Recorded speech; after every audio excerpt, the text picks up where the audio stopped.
박근혜 대통령 시계를 두고 네, 지금 선거법 위반 논란이 정치권 핫 이슈로 떠올랐습니다. 역대 정부에서도 다 만들었던 대통령 시계.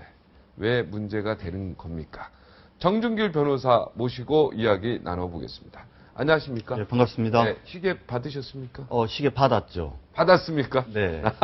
역시 힘이 있군요. 예. 장롱에 있습니다, 장롱에. 아, 장롱에 있습니까? 예, 예. 진짜 받았습니까? 아니, 그러니까 한 세트 받은 거예요? 5세트 다 받은 한 세트 받았고, 최근에 5세트 왔죠. 온 거 확인했습니까? 네, 온 거 확인했습니다. 아, 그랬더니요. 예, 그런데 지금 아무한테도 못 나눠주고 있고요. 네. 그냥 장롱 속에 장롱 고이고이 속에. 잘 보관해두고 있습니다. 이게 어떻게 하면 이제 선거법 위반이 되는 겁니까? 변호사시니까. 그러니까 지금 현재 선관위 얘기에 따르면 그 시계를 지역민들한테 나눠주면 선거법 위반이라는 거죠. 네. 예, 예. 그러니까 선거운동을 목적으로 네. 나눠주면 지역 구민들은 이거 받으면 안 되네요, 그러니까. 그렇죠. 그러니까 어떤 특정 지역구에서 네. 계신 그 지역민한테 주면은 그거는 문제가 되고 옆 동네에 주는 건 뭐 문제 안 되는. 괜찮고. 근데 나 지금 순간적으로 그냥 떠오른 건데요. 네. 저 시계가 3만 원짜리 중소기업에서 만든 거거든요. 네. 저 시계가 3만 원짜리인데 저거 시계 전문가한테 시계 만드는 사람한테 저거 모양 똑같이 해서 만들어라 그러면 만들 수 있잖아요. 충분히 만들 수 있잖아요. 예전에 그런 방식으로 했죠. 예, YS 시계가 네, YS 시계부터 시작해서 대부분의 시계들은 네. 물론 많이 풀기도 했지만 또 적극적으로 관리를 안 했기 때문에 예. 지금 말씀하신 그 방식으로 해서 많이 만들어 갖고 나눠주기도 하고 그랬다고 예. 하더라고요. 그러니까 시계 만드는 회사 많을 거 아닙니까? 거기서 요거랑 똑같이 하나 만들어라. 지금은 너무 엄격하게 관리를 하셔가지고요. 예. 그게 그래갖고 불법입니까? 불법이죠. 당연히 불법이죠. 아. 예. 그러면은 예를 들어서 선거법 상대방을 네, 네. 상대 선거 새누리당 특히 이제 새누리당 네. 쪽 의원을 완전히 이제 선거법 위반으로 하기 위해서 공작을 할 수도 있다는 생각이 들어요. 내가 잘 아는 시계 회사에서 이거를 한 1000개 만들어서 지역 네. 구민한테 다 주고 이렇게 막 줬단 말이야. 그래가지고 또 선거법 위반으로 걸 수도 근데 있지 뭐- 않을까 이런 생각이 들어요. 그럴 수도 있겠네요. 근데 나중에 조사해 보면 이제 누가 줬는지가 나오니까 아. 예, 꼭 뭐 그걸 새누리당 사람이 줄 수 있는 건 아니고 말씀하신 것처럼 상대당이 혹시라도 줬다면 네. 그리고 충분히 확인되면 오히려 그분이 형사처벌 받는 거니까요. 아, 이게 정확히 어디서 제조했고 막 이런 게 이제 네네 그런 게 나오죠. 수사가 들어가면 예. 지금 청와대에서 이걸 너무 엄격하게 관리하다 보니까 오히려 문제가 되는 것 같은 게 네. 뭐 사실 이게 대통령 시계 받는 게 나름대로 자랑스럽지 않습니까? 네. 사람들이 다 하나씩 갖고 싶어 하는데 네. 과거에 그걸 갖고 뭐 호가호위하고 문제를 발생시킨 사람이 있다 보니까 지금 청와대에서 너무 엄격하게 관리를 하는 거예요. 네. 그러다 보니까 시중에 안 풀려 있거든요. 네. 그냥 더 갖고 예, 싶어요. 그러다 보니까 오히려 더 갖고 싶어 네. 하고. 저도 갖고 싶어요. 네. 예. 저는 안 주시지만. 예. 다 갖고 싶을 거예요. 국민들도 박근혜 대통령. 그래서 방금 대통령 시계는 하나 갖고 그럼요. 싶잖아요. 사람이 심리적으로. 그래서 지금 지역에서도 뭐가 문제냐면 아까 하나 왔고 이제 5개 왔다 그러는데 갖고 싶어 하는 분들은 수없이 많은데 네. 특정한 누구를 줄 수가 없지 않습니까? 네. 그게 사실 뭐 이게 뭐 이걸 갖고 선거 운동을 한다라고 누구는 얘기하는데 저는 이해가 도대체 안 돼요. 현실에서 보면. 네. 이거 분명히 누구 한 사람 주면 10사람이 원망하거든요. 네. 그러니까 아무도 안 주고 그냥 갖고 있는 게 제일 편합니다. 지금 상황에서. 그렇죠.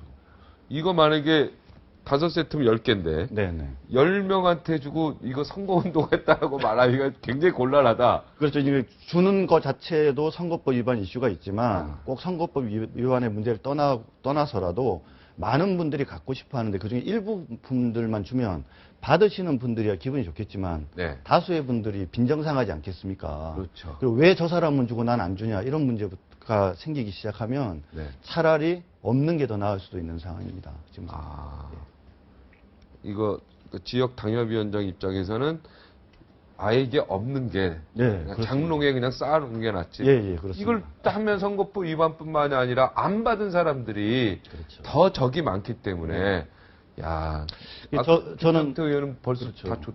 그렇죠. 그래서 저 나온 근데 이제 김에 지역 구민한테 주면 안 되고, 그러니까 그죠? 말입니다. 예, 더더욱 관계 없는 사람들한테 주면 돼. 그래서 친인척한테 줘도 된다. 된다죠. 근데 그것도 이제 못 주죠. 왜냐하면 이게 뭐 사적으로 준 게 아닌데 어떻게 네. 사적으로 쓰겠습니까? 그렇죠.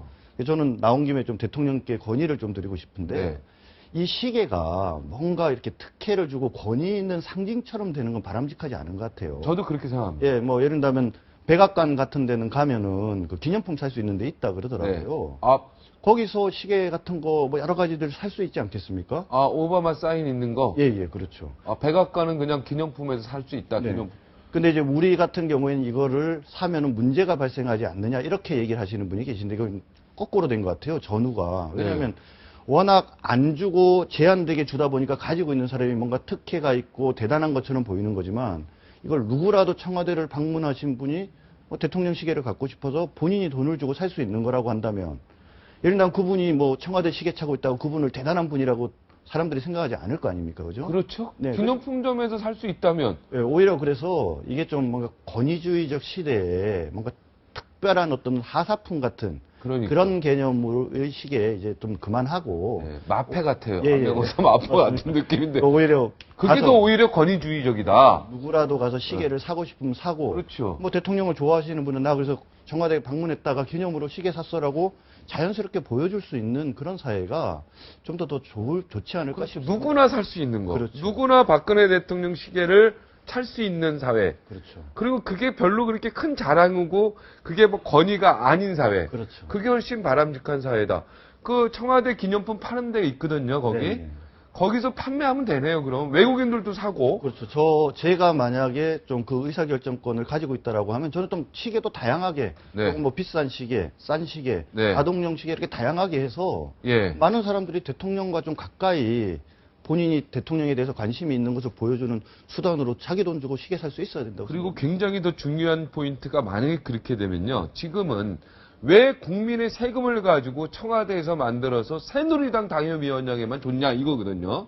그렇죠. 그게 이제 세금이라는 게 이제 있기 때문에 굉장히 어려움에 곤란에 봉착하고 있는데 청와대가 기념품점에서 팔면 세금이라는 게 전혀 얘기가 안 되죠. 예, 예. 그게 다 직접 돈을 내고 사는 거니까. 그렇죠. 그러면은 이제 청와대가 그 돈으로 수익 여러 가지 뭐 건물이라도 하나 지을 수 있겠네요. 예, 맞습니다. 야. 과거에는 이제 뭐 대통령이 시계 주는 거 갖고 누가 시시비비 한 사람 없지 않습니까? 근데 세상이 밝아지고 발전하고 그러면서 과거에는 뭐 그럴 수도 있다고 생각했던 것들에 대한 문제 제기가 되는 것 같거든요. 네. 방금 우리 앵커님 말씀하신 한 번도 사실은 이 시계 나눠주는 거에 대해서 과거 어느 정권에서 문제 삼은 적 없지 않습니까? 없지요. 저는 좋은 문제 제기라고 생각해요. 네. 그래서 이번 일을 계기로 해서 그래서 뭔가 좀 발전적인 방향으로 대통령 시계도 뭔가 많은 모든 국민이 살 수 있도록 되어지는 그런 네. 식으로 가야 되는데 왜 또 이거를 또 정쟁으로 만들어서 자꾸 시시비비를 하는지 모르겠어요. 사실 뭐 민주당 예전에 정권 잡았을 때 더 많이 풀었잖아요. DJ 정부 때, 노무현 정부 때 시계 많이 그렇죠. 줬죠. 선물 많이 했는데 이렇게 막 5세트 이렇게는 안 줬고 네. 한 세트씩은 줬죠, 다. 예. 대통령 시계. 예. 저기 기초 그거 폐지에 관련해서는 개인적으로 어떻게 생각하세요? 법률적으로 보면 그게 이제 헌법에 위반된다 뭐 이런 얘기가 있지 않습니까? 예, 뭐 그거는 이제 네, 법리적으로 기초단체자. 예, 그렇게 볼 여지들도 있지만 저는 이 논의를 뭐 위헌 논의로 말하는 건 적절하지 않다고 생각합니다. 네. 왜냐하면 대통령께서 약속하신 문제잖아요. 네. 그럼 대통령께서 약속을 지키시느냐 안 지키시느냐 이 얘기를 하고 있는데 뭐 갑자기 위헌이니 아니 이건 좀 적절하지 않은 것 같고요. 근데 사실 이 문제가 되게 근본적인 문제가 하나 있는 것 같아요. 네. 조선시대 때 지금 지방행정구역이랑 일제시대를 거쳐서 지금 21세기의 대한민국 행정조직을 비교를 해보면 비슷하죠. 그 변화가 없잖아요. 거의 비슷하죠. 지금 이렇게 4단계나 되는 이런 행정조직 계속 유지해야 되나요? 저는 아니라고 생각하거든요. 그러니까 면 있다가 그 다음에 이제 군 있고. 그러니까 경남, 하동군, 옥정면, 청룡리 이럴 때는 네 개. 서울특별시, 광진구에, 무순동에 네. 뭐 이런 식으로 해서 네. 서너 단계가 있지 않습니까? 네.